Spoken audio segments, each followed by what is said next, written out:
Welcome to the Be Still, Be Aware series, where nothing is off limits. I'm your host, Claire Foord. Let's talk. Hi, thanks for joining us for the Be Still, Be Aware series. I'm joined by special guest, Dr. Jane Warland. Some of you may know her, but she is one of the leading researchers globally for stillbirth.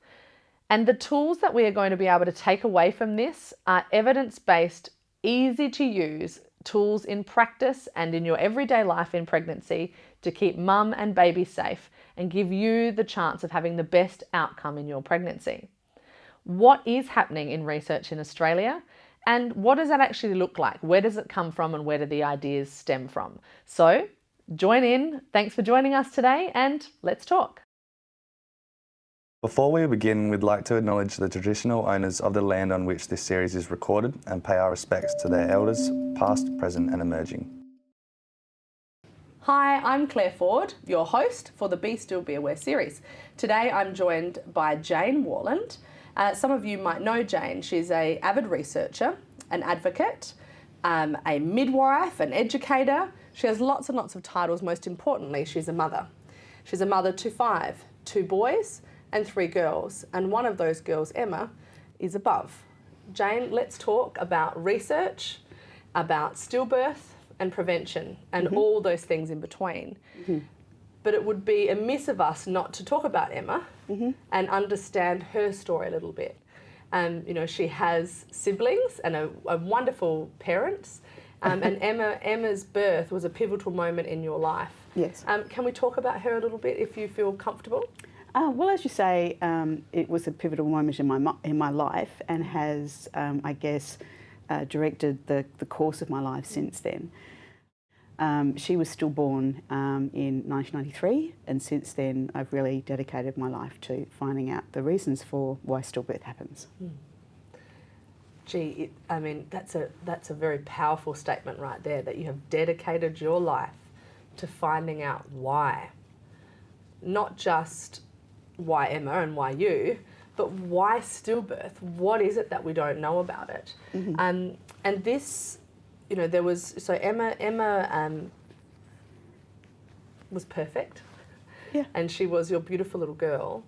She wasn't your first. No. You know, she was right in amongst the middle of your children. Yes. And, you know, has continued to forge a path for change, you know, and her life certainly has never been in vain. Like you said, you've dedicated your life in her honour to being able to find the reasons behind stillbirth so that others aren't, you know, confronted with the same fate that unfortunately too many families are. Yeah. Which is incredibly admirable. You know, it's a pivotal moment, but she is a change maker, just like you.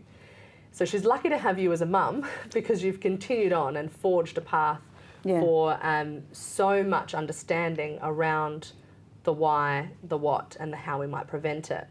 Yep. And that actually came from, as I understand it, a doctor in the US.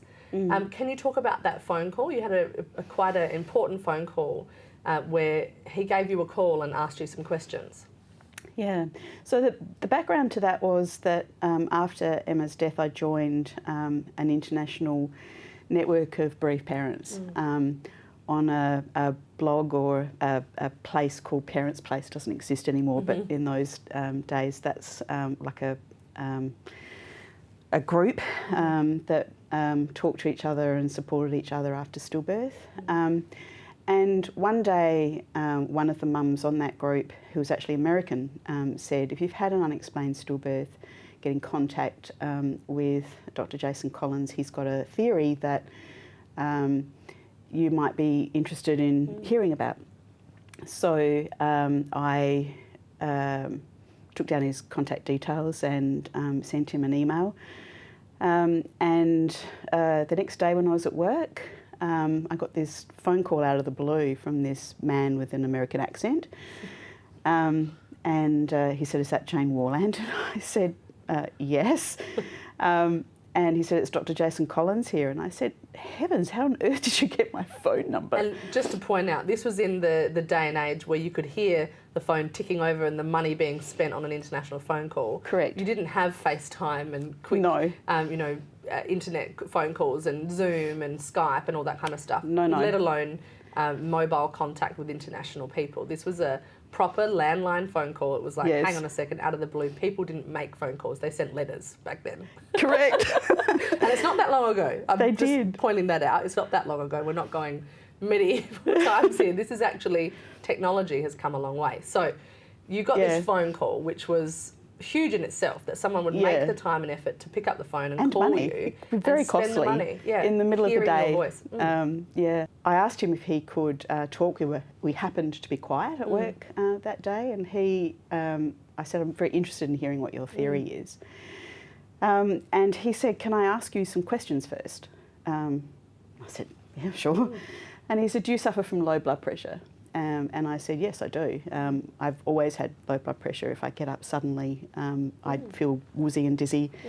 I've always had to maintain very careful sort of moving position because I do get very hypotensive. And he said, did Emma die overnight? And as far as I know, yes. She was alive and kicking before I went to sleep, and when I woke up in labour the next morning, she had died. And he said, was there anything about her cord that was unusual? And I said, yes, it was the longest, thinnest cord we'd ever seen in our life. I'd been a midwife for quite some time at that point. And I remember very clearly talking to the midwife at the time saying, gosh, this cord is just so long and thin. And she quipped that she must have been playing skippy with it. It was kind of so long and thin. And then he said, was your placenta posterior at the 20-week scan? And I said, I don't know off the top of my head, but I do have that report still. I can look it up when I get home. So by this stage I had goosebumps on goosebumps, thinking, how is this man asking me all these questions? And the answer to all of them is yes. He's on the other side of the world. He's never seen your medical history. He only knows that you've had an unexplained stillbirth. Yes. And all of a sudden he's ticking all these boxes, like he's got this mirror ball, this, that he can see into your future or your past in this instance. Yeah. There was no other, he just literally had all these clues, I suppose, into maybe some why or some identified risk. Yeah. I said, what's your theory? And he said that it was his opinion that if a woman had low blood pressure, that it would fall even further while she was asleep. And that was something that I related to as a midwife because I had many times seen women drop their blood pressure while they were asleep.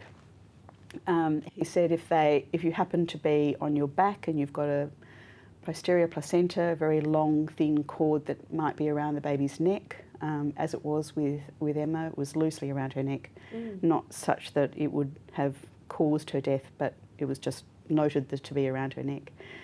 And he said that perhaps for the vulnerable baby, that sort of causes a perfect storm for that baby, in that it runs out of blood supply from the mother, that she's on her back, so she's compressing that inferior vena cava, which is a large vein going to supply the placenta. And that as a result of nightly insults of that nature, that eventually the vulnerable baby might die.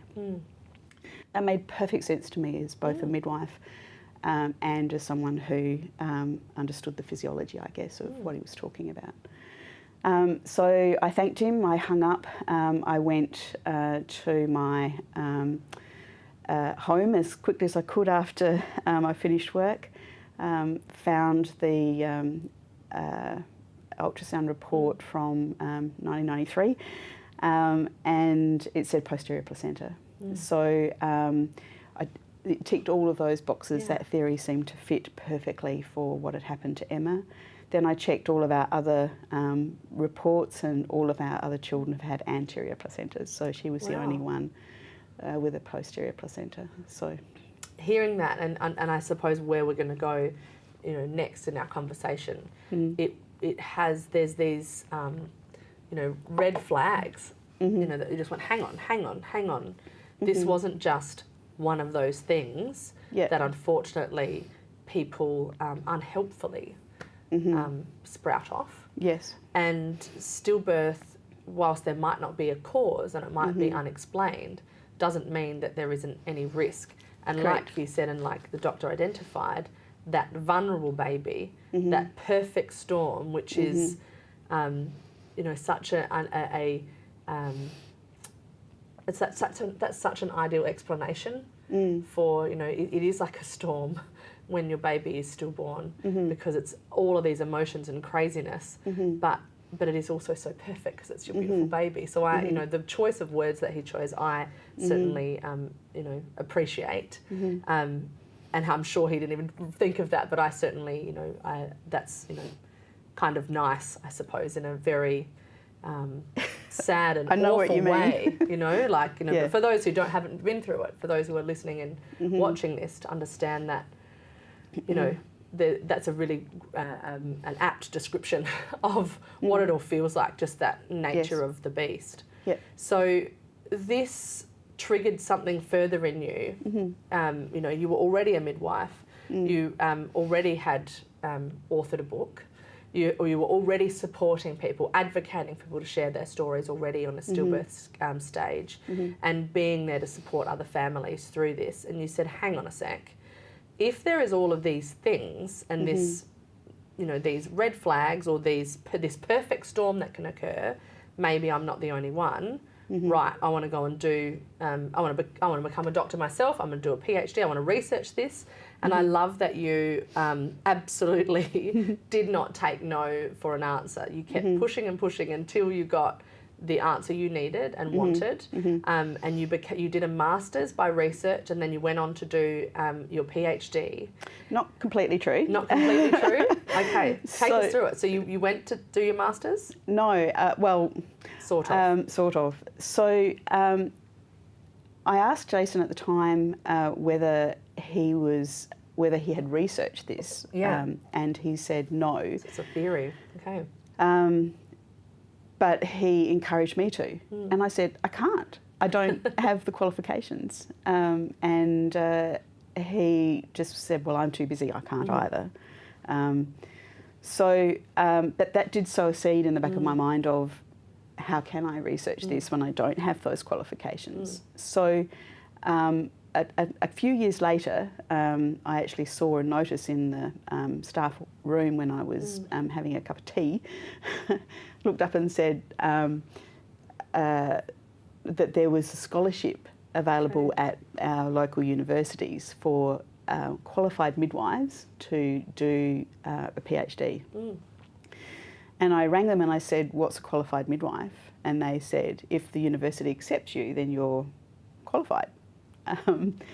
So I, as you said, approached all of the universities in Adelaide and didn't have luck with two of them, but the University of Adelaide actually did take me on, but only as a Masters by Research student. Okay. So I did my first year as a Masters of Research student, but the intention was always from my supervisor to roll me over to a PhD as quickly as possible, and that's what happened. Yeah. So I did 1 year, which then came off my PhD candidature. Yes. So it was actually a PhD candidature that started as a Masters. Yeah. Perfect. Because of the fact that I didn't hold the necessary honours and master's degree to step straight into and you did PhD. it. I mean, that's huge. Yeah. You did it, and you didn't stop there either. No. You actually went on and are still continuing to forge the way for so many others who follow in your footsteps. Yeah. Trying to encourage other people to get, and follow their dreams and follow their passions, to research and find cause and change and all of these amazing things that you're doing. And you've, as a result of your persistence, and your knowledge and your drive, have, and your listening ear, I think is also critical. You have become, one of the leading researchers in Australia for stillbirth, and you are internationally renowned and have published multiple journals and publications, theories, and have done multiple research projects. And I would love to talk about some of them because particularly when you talked about, laying on your back and the fact that maybe the blood flow to Emma was restricted, and that for a vulnerable baby, which we assume Emma was, that is problematic. That supine sleep, that falling asleep on your back and that staying on your back is oxygen deprivation potentially for baby and baby's placenta. And you have done quite a lot of research in that area. Where do you want to start? Because there's a lot. There is a lot. I think that it naturally starts with my PhD findings. Great. So I ended up doing a case control study where we looked at... and what is a case control study for those who don't know research, don't understand? What is it? What does that mean? What's a case control? So cases are people who have had the thing that you're looking at occur to them. So in this case, it was people who'd had a stillbirth. Yeah. And controls are people who haven't had that thing happen to them, which is people who've had a live birth.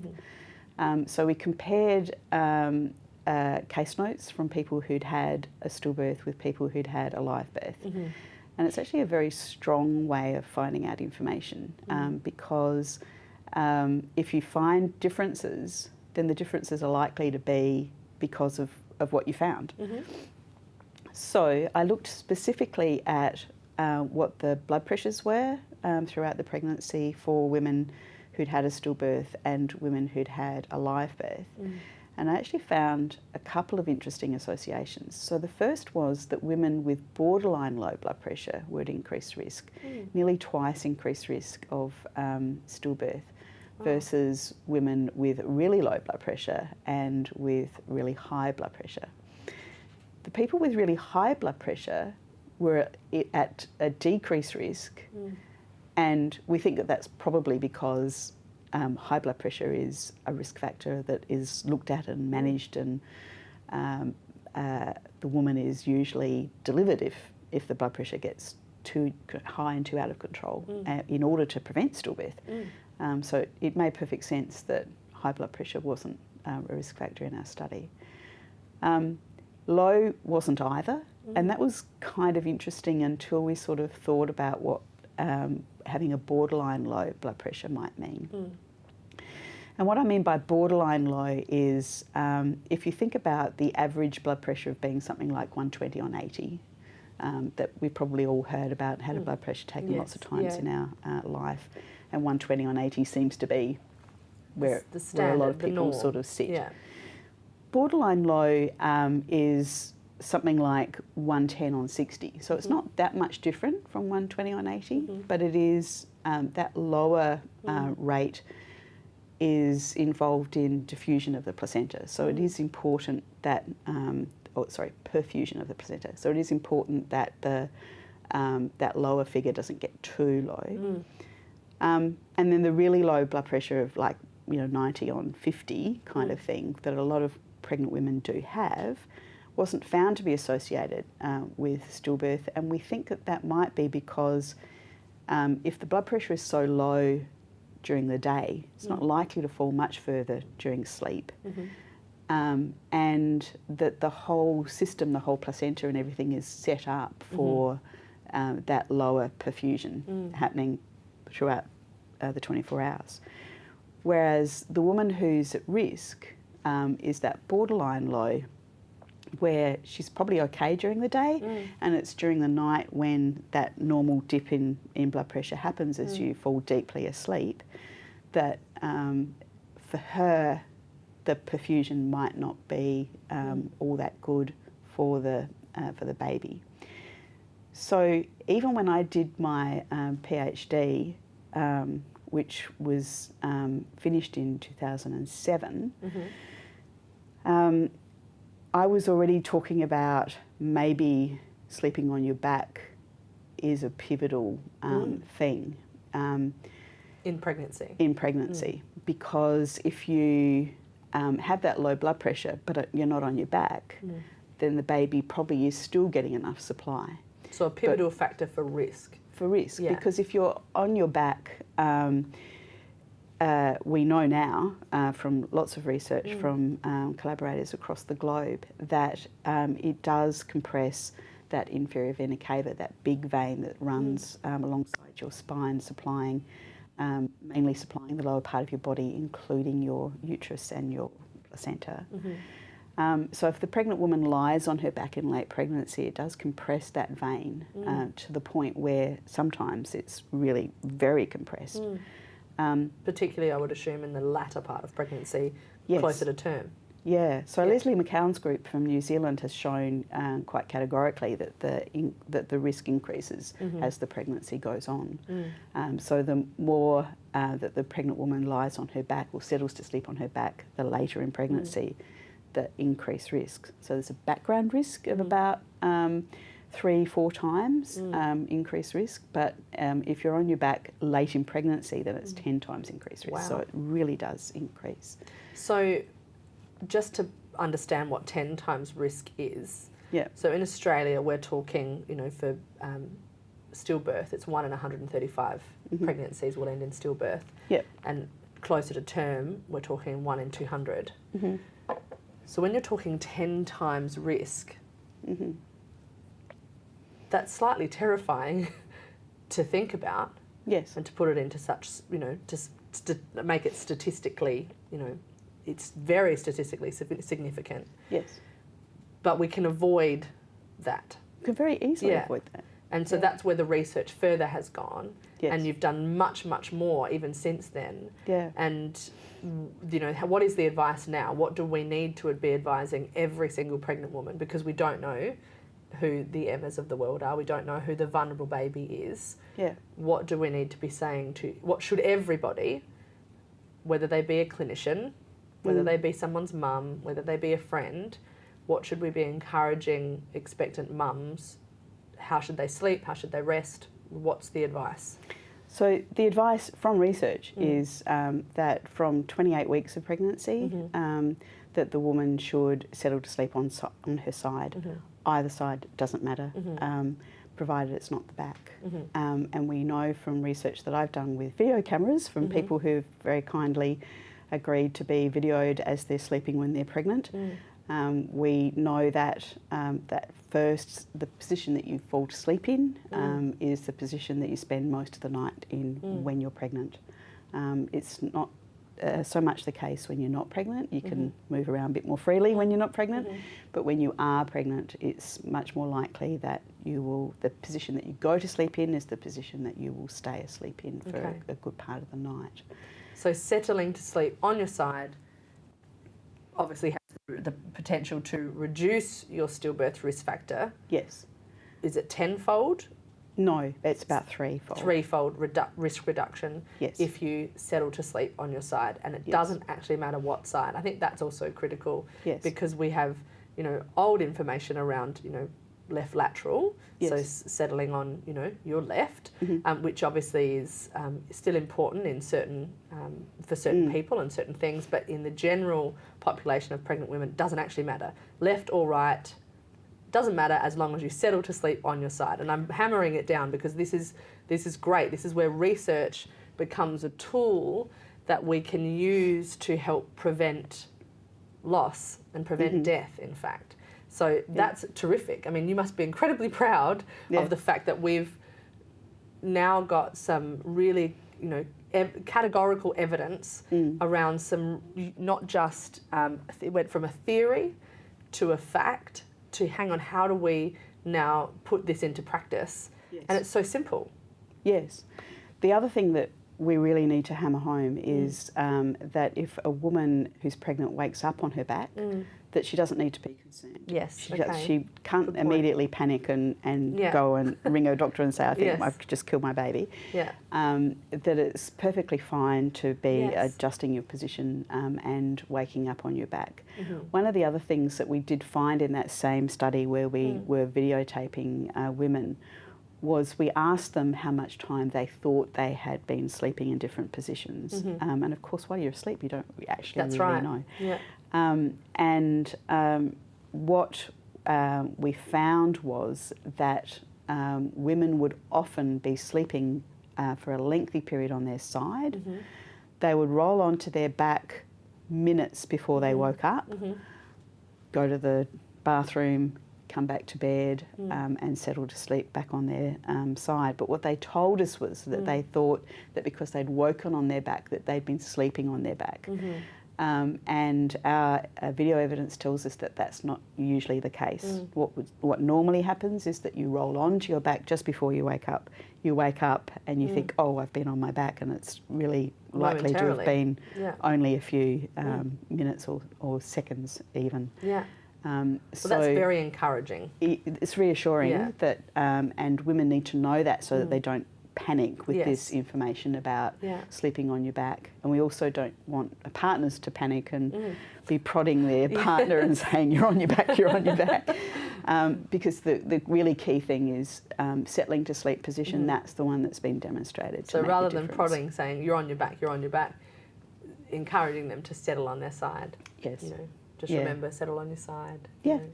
And I think that's something where everyone can get involved, right? You know, the partners and mum can be involved in that, and you know, knowing that you've got that encouraging support from your partner, I think is really nice too. That's also something that they can get involved in and feel part of the pregnancy as well. But that's not the only thing that you know, research has shown us. Where to next? Where do we want to go next in your chatting about some of the things that you have found? So I think that fetal movements is the other thing that is really quite big. And I think that we found some pretty interesting things as a result of that. I want to backtrack just for a second, because in 2010, which was a couple of years after I finished my PhD, there was the International Stillbirth Alliance conference in Sydney, and I went to it because it was in Sydney. Good, and there I met a few very key people. So one of them was Thomasina Stacey, and she had just published her research, which was the first in the world to show that if you settle to sleep on other than on your left side, that you're at increased risk of stillbirth. So that was the first study in the world to show that. So I contacted her, met her there, we had coffee together, we're since very good colleagues. And she was very interested in my PhD research. Sorry. So she was very interested in your PhD research? Because it I guess, met with her what she had found in hers. Her study actually didn't set out to look at sleep position. It was an incidental finding. What they were looking at particularly was just general risk factors for stillbirth. And women just happened to report the position that they were falling asleep in, and so they collected it, and then they found this association and reported it because it was so very interesting. That's handy that they reported it. Yes. It's very handy. Yeah. I think what an amazing incidental finding. Yes. I think one of the reasons why they did report it was that she was supervised by a neonatologist called Ed Mitchell. And Ed had been absolutely instrumental in saving hundreds of thousands of babies' lives by saying that you need to put your baby to sleep on their back. Yes, okay. So he was the New Zealand researcher who actually is responsible for many, many babies' lives being saved as a result of that directive. And we're talking about reducing SIDS here. Reducing SIDS, yes. So he's a SIDS researcher, and he was supervising Thomasina with Leslie McCowan. And I remember very clearly when I met him also in Sydney, he said that he couldn't quite believe that stillbirth and SIDS were about sleep position. Yes, and opposite sleep positions. Yeah. So settle on your side, settle on your back. So baby after birth, on your back. Best settled on their back. And mother before birth to protect not on baby, your back. On your side. Yes. Yeah. So completely opposite positions. Positions, but about focused on sleep. position. Yeah. Yeah. So that was really very interesting. So another group of people that I met there were Lindsay Wimmer and Shana Lipsack, and they were very interested in my PhD research as well. So they're from Star Legacy Foundation. So they were from Star Legacy Foundation. Yeah. So the following year, Lindsay actually had this idea that she would invite people from across the globe to the first Star Legacy Foundation Stillbirth Summit. And there we met people like Alex Heasel, who's now a really good mate, and he's a stillbirth researcher from the UK. Thomasina was there, Ed was there, we just generally talked about our research and what we had found. The very last day of that summit was led by a lady called Cherokee Ilay. Don't know if you have ever heard of her, but she's written a number of books, a very strong stillbirth advocate. And she led a session where it was just, where to from here? If money were no object, what would we do with what we've just been discussing over the last few days? There were probably equal amounts of bereaved parents around the table as researchers around the table. That's really encouraging. And she just basically said, just brainstorm, just what do you want to know? And one of the mums put up her hand and she said, I've often wondered how, if the fact that my baby went crazy just before his stillbirth, whether that is associated in any way with stillbirth. And Cherokee said, has anyone else had that experience? And half the room put up their hand. Wow. I didn't. It's not my experience, but I certainly know that mine. It definitely was. Your experience. It's very common experience for the baby to have a period of reduced fetal movements and then a period of bonkers fetal movement. She said, any other thoughts? So someone else said, I just had this gut feeling that something was wrong for the whole pregnancy. And Cherokee said, anyone else have that? I put up my hand with probably almost every other bereaved parent in the room. So at the very end of that session, where we had a lot of that kind of thing going on, Stillbirth Foundation said, Star Legacy Foundation said, let's fund some research, let's find out the answers to this, what can we do? I said, needs to be case control. Yeah. We need to... Which we all now know what that is. Yes. But what I think is pivotal there is something that people probably don't realise is quite unique in research. One, there was funding in the room, which is amazing. Yes. You know, thanks to Star Legacy, you know, they said there's something here, we need to learn more about this, this is amazing. Yeah.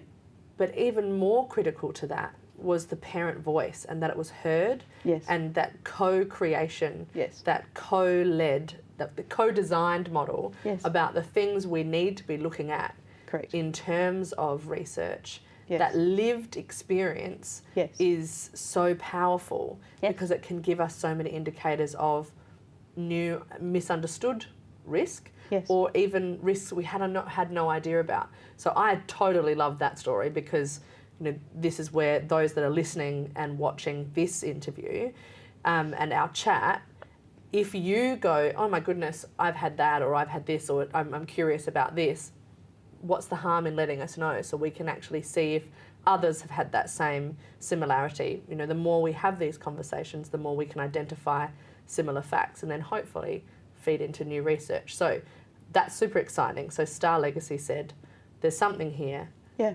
Let's fund it. Let's fund it. And let's you're find the out. researchers. And here are the people. Let's put it together. Amazing. So we put together a survey that went to people who had recently had a stillbirth within the last 3 weeks. And that was a model that came from Thomasina and Ed, who said, we really need to be getting, if we're asking about sleep position, which was one of the questions, we really need to be getting that information as soon as we possibly can after the stillbirth. So we had people who'd had a stillbirth and then compared them with people who had had a live birth, and we found massive differences along the lines of what the bereaved parents in the room had suggested. So for that gut instinct that something was wrong, 23 times increased risk. Wow. If you have a gut instinct from the beginning of the pregnancy that something is wrong with the pregnancy, you're at 23 times increased risk of having a stillborn baby.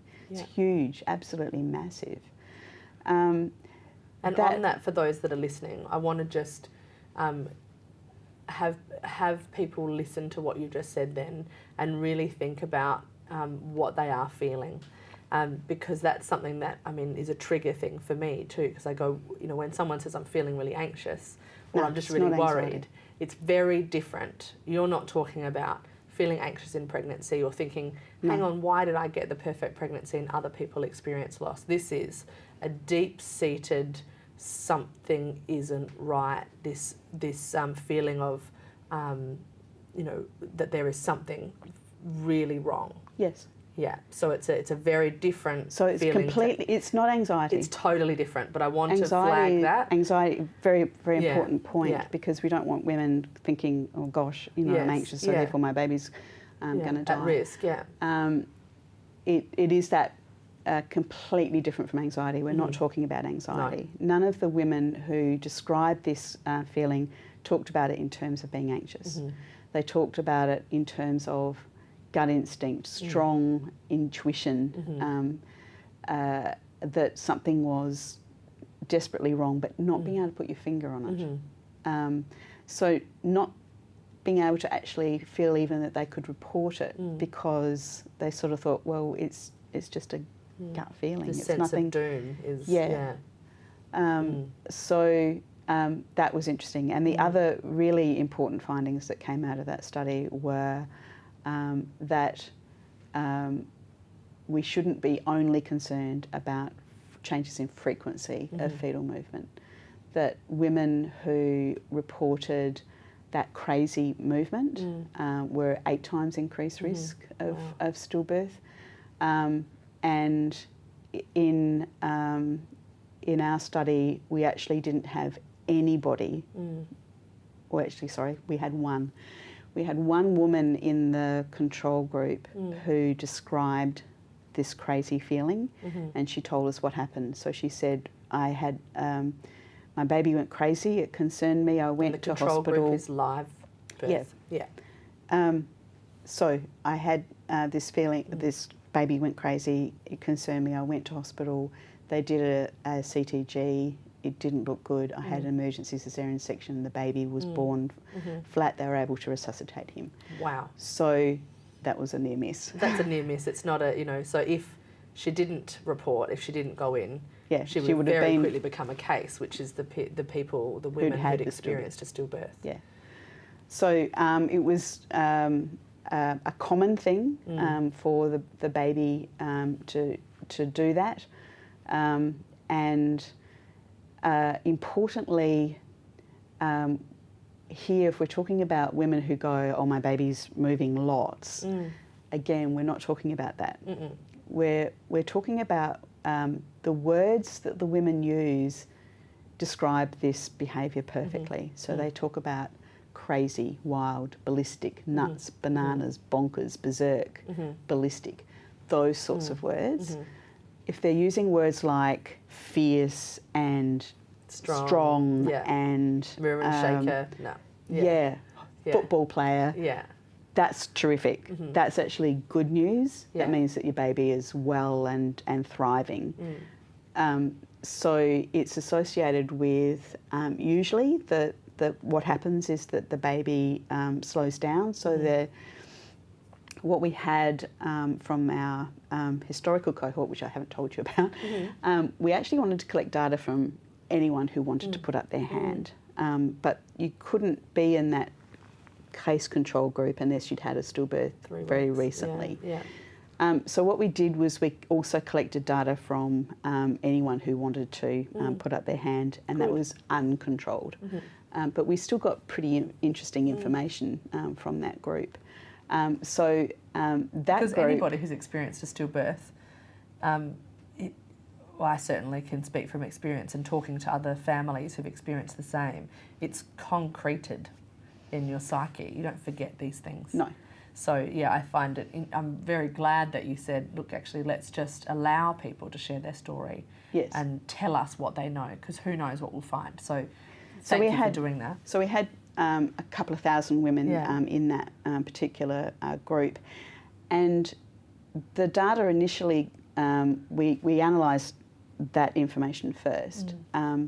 And we saw something that we didn't quite understand, and that was women ticking that their baby had had decreased fetal movements and increased fetal movements. They ticked both boxes, and we went, you know, make up your mind. Well, are you confused? It didn't make a lot of sense until we actually looked at the stories that we asked for as well. So it was really important to also say, tell us about this, not just tick this box. Exactly. So the stories actually told us the differences. So it was really your story, Claire. It was noticing a decrease over days and weeks, and then this sudden flurry, frantic activity followed within a day or so of stillbirth. So that was what we were seeing very much through our data. And it turned again a theory into fact. Yes.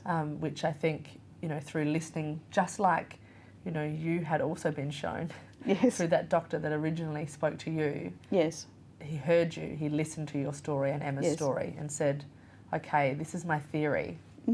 Something is awry here. There is too much commonality in this. Yes. And in the same way, you've done the same thing. You've allowed these families to say, well, what about this? What about this? Hang on, oh my goodness, there's so much commonality here. Yes. And I certainly am like going ting, ting, ting, like red flag, red flag, red flag, with most of the things you're saying around that slowing down, that change of, and that decrease in fetal movement, and then that sudden, erratic, frantic, you know, I described it as, you know, my baby wanting to get out, like it was frightening. Yes. And then nothing, you know. But that was the next morning, well, you know, very wee hours of the morning.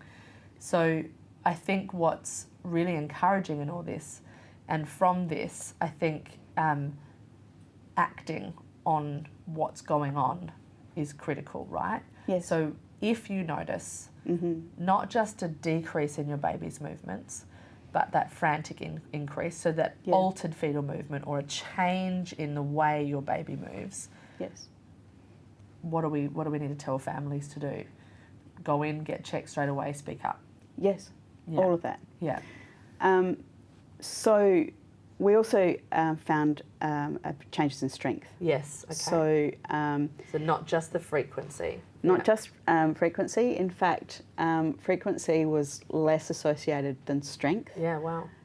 So strength was actually a change in strength. Your baby getting weaker. Yes. Is important for the mum to report. Yeah. And for the care provider to listen and actually act. There's a critical point there. And assess what's going on. So we typically only have care providers who are willing to listen about decrease in frequency at the moment, and that's a bit frustrating. But if the woman does notice a change in the strength of her baby's movements, when the baby moves is another thing that we found. So change in movement at bedtime, from normally moving at bedtime to not normally moving at bedtime, means put your clothes back on and go to be assessed. Yeah. Not get into bed and think it'll be okay in the morning. And to act without delay. Correct. Yeah. Yeah. So it is very important, I think, with all of this, to do exactly that, to seek information about how your baby is actually doing. Yes. Not taking no for an answer, actually saying, I really want you to do a scan, to have a look at what's happening with my baby. And I think, just like we talked about with the sleep position for mum in pregnancy, particularly after 28 weeks, this is something where partner can be involved too. That encourage you encourage mum to get to know who her baby is. So, I mean, you use those words so we can know how baby is. That strength, pattern and frequency is all part of that movement. So, I mean, I certainly call it playing with your baby every day. Yes. So acting quickly, swiftly, and advocating for yourself, your baby, and having somebody there to advocate with you, I think is also critical. Yeah. If you feel you can't be assertive, or you're concerned that, hang on, maybe I'm just overreacting, having that person by your side who can encourage and back you is really important. Yes. So to be that person, and this is where this is not just information for mum, this is information for an expectant family. Correct. And you talked about that, what we didn't, we've given some really good tips of, based on your research and this amazing collaboration that is, and a collaboration through conversation. So it ticks all my boxes. I love that. I love that a chat and a conversation can create change. And that's exactly what you've done. I mean, how incredible that through open communication you've forged a new path in discovery so that we can use that information to better people's lives. But additionally, you talked about that impending sense of doom, that gut instinct that I just felt like something wasn't wrong the entire time, and that was over 20%, 20 times increased risk. Yep. But that's not to say just because you have an increased risk that that's the end. So if you feel that impending sense of doom, or you feel really concerned, what's the advice that we can give families in that case? Go in, speak up, say something. What's the advice we can give there? I think that if it's understood that means that you're at increased risk, that you actually do need to tell your care provider. Of course. I'm having this real sense of doom. There's not something I can put my finger on. Yeah. So that the care provider can have that in the back of their mind. Yes. So when they perhaps do an assessment, let's imagine that they are saying to you at 38 weeks, what are your thoughts about planning labour and birth? And she says, I'm fine with going until 42 weeks. The care provider might just go, but she's had a gut feeling the whole time, so maybe it's not actually safe for her to proceed and just go on to 42 weeks. We might think about what we could do to deliver you in a timely way, but not just letting things go on. Similarly, if you come to me with a single report, saying my baby has reduced fetal movements today, that might be enough for that care provider to go, well, actually, normally we would wait for a couple of times for this behaviour, but she's already got this really big risk factor. So perhaps for this woman and this baby, this is this baby's cry for help, and it might be the only opportunity that we have to save that baby's life. So I'm not talking about, inducing everybody at 38 weeks in order to prevent stillbirth. That's not possible. But I do think that a care provider who actually knows all of the risk factors and has them in the back of their mind can provide better care, safer care for women than someone who just says, oh, it's a normal process and you'll be right. And I think there's some critical similarities between all the things you've talked about today, and they all centre around communication. And they do. Communication often people confuse with just talking, but you've described listening, hearing and responding. Correct. So I think we need care providers and clinicians that listen, hear and communicate risk.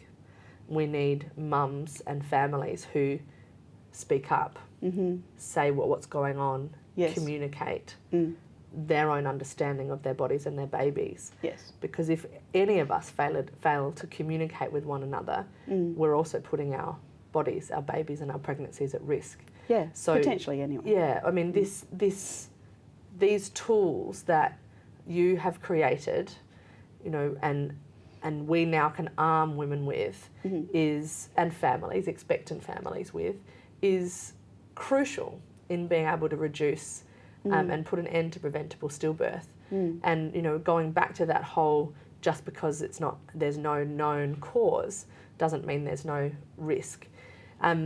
I recently had a breast examination, and my doctor said, I'm just going to give you a quick personalised risk analysis.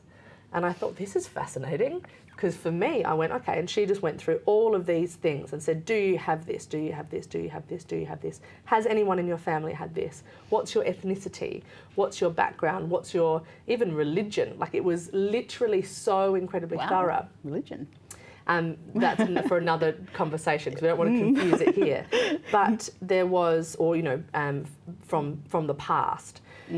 Now, what was really interesting is she was armed with all the facts, but she didn't keep it to herself. She used it and looked at me individually and assessed me for my risk. Yes. And then looked at my body and me individually, physiologically. Yes. What I loved about that is it was personalised, individualised, and whilst it can still have all those check boxes, it required a conversation. And she explained each of the things that she was asking me about. So it was a really good, thorough checkup. But I also walked away armed with more information than I did walk in with. Yes. And a better understanding of my body and what to look out for and the things that I need to be aware of and things that I can pass on to others so that they can communicate with their care providers in the future.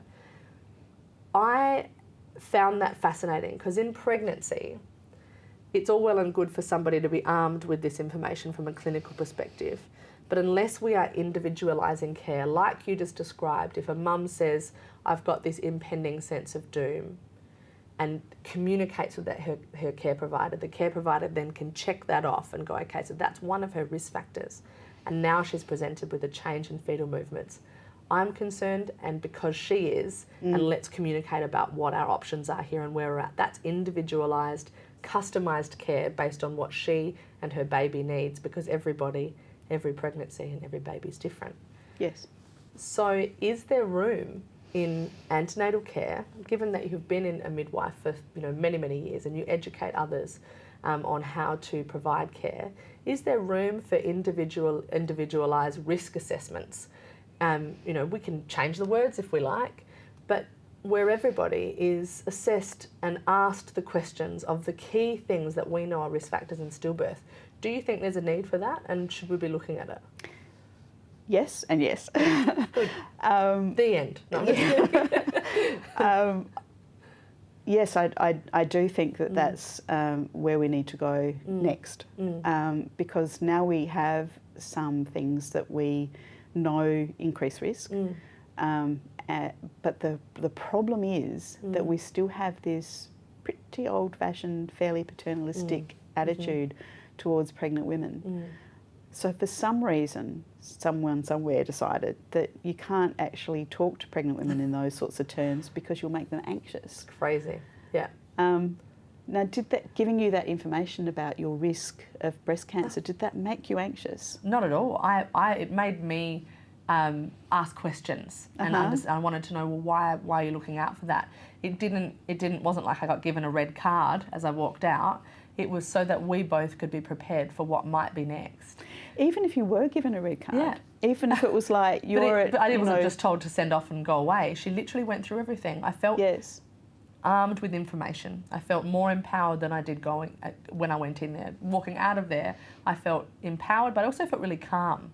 Yes. Because it took away a sense of the unknown or the worry, because I had the facts. Yes. And the facts were informed facts. They weren't just data. Yes. They were explained information that was pivotal to my own understanding of my body and what might be next. Yeah. So I think for you. For me. And I felt protected. Yes. And I didn't feel like I was just a number. I felt like a woman not a patient? So one of the pieces of research that I've been doing with psychology honours students is looking at messaging and anxiety. And we have found that the message might, even if it's perceived as being anxiety provoking, that it actually doesn't cause anxiety so much as makes you wonder if it will cause anxiety. So what I mean by that is that we gave a whole stack of pregnant women messages which might provoke anxiety, and we said, if you were told this about you, would you feel anxious? And if you were told this about someone else, would that make you feel that they would be anxious? So giving the information to you, just like with your breast information, the women said that they felt informed. But that same message going to someone else, the key thing was, oh, that will probably make them anxious. Isn't that interesting? So we've got this disconnect with our care providers thinking, I'm likely to make the woman anxious if I tell her this information. And the woman is sitting there saying, please give me that information because that will inform me and enable me to make a behavioural change perhaps around where I settle her care. Where I settle to sleep at night, whether I actually tell you, hey, I've got this really weird feeling that something's going to go wrong in this pregnancy that I haven't ever had before. Or that my baby suddenly went berserk and I need to tell you. Am I going to tell you if you have a paternalistic attitude of they're there, dear? You wouldn't know, and I think this is where informed conversation and actually communicating properly and adequately is so needed in our community and with our care providers. And so I think we all have a part to play in this, and the information that you have imparted on us and the knowledge that you have gifted us today in this chat, I think has been pivotal to many people's understanding. So those who have even had an understanding or have been following your research for some time, of which if you Google Jane, you'll find a bunch. So please do, and all of those other fabulous names that you mentioned, I'll make sure that we put them in the notes so people can have a look into their research too. I think that collaboration, that shared research is really important. But it's incredible to me that a beautiful little life has forged so much change through a powerful and strong woman. So thank you, Emma, and thank you, Jane, for creating and paving the way for a future generation where we can look towards having an end to preventable stillbirth in Australia and potentially the world. I mean, wouldn't that be extraordinary? That would be extraordinary. Yeah. So today's chat has been very thought-provoking, has given us some incredible tools that we can all walk away with. And you'll be pleased to know that you can actually access all these tools free of charge.